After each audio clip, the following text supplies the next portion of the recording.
So this is number 4 on the worksheet. Number 4 is a little bit weird because they don't actually give you side lengths. They tell you ZY and VY are congruent. They tell you XY and WY are congruent.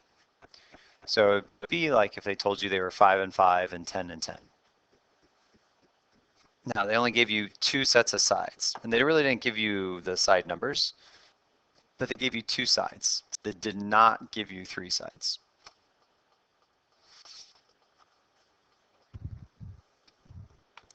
Since I don't have 3 sides, not going to use side, side, side. Since they gave me something with sides,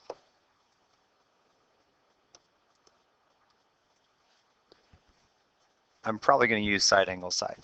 They didn't give me anything with parallel lines, so I'm not going to get another angle pair. So if I use side angle side, I need to use 2 sides with the angle in between them.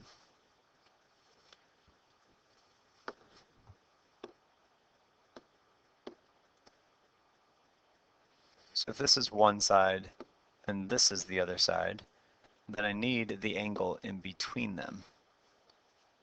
Well, that works out because I have vertical angles right there. So XYW and ZYV are going to be congruent.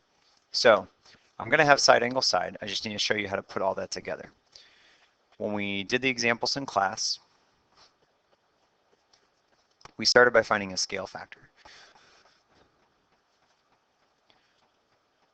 Because we don't have any side lengths, we're not really going to do scale factor, so we're going to do this instead.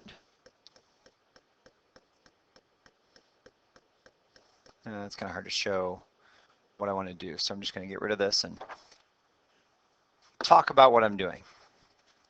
So I'm given that this information is true, given that these sides are congruent.